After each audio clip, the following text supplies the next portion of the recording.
धनुषवा,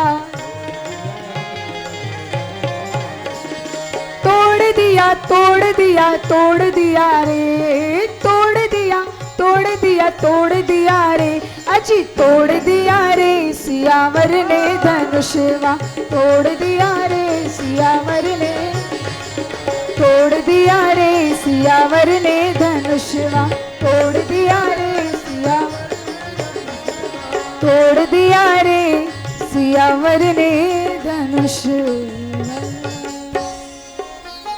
भगवान राम लेत चढ़ावत खेचत गाड़े, काहू न लखा देख सब ठाड़े, तई छन राम मध्य धनु तोरा, भरे भुवन दुनि गोन कठोरा। इतनी तेज गर्जना हुई, सभी के सिंहासन हिलने लगे। भगवान राम धनुष को उठाते हैं, मध्य में करके बीच से भगवान राम धनुष को तोड़ते हैं।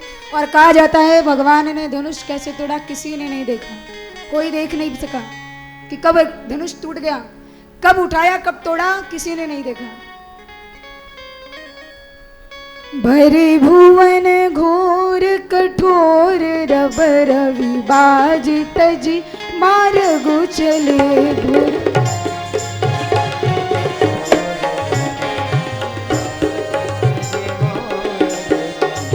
चीकर ही दिग्गज डोल महियहि, कोल कुरम कल मले,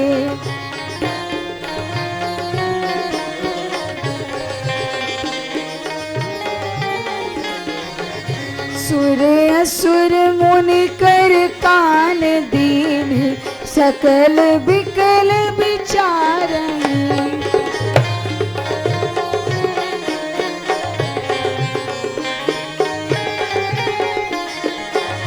कोदंड खंड ओ राम तुलसी, जयति बचन उच्चारहि, कोदंड खंड ओ राम तुलसी बचन, हाँ राम बचन उच्चारहि, हाँ जयति बचन उच्चारहि।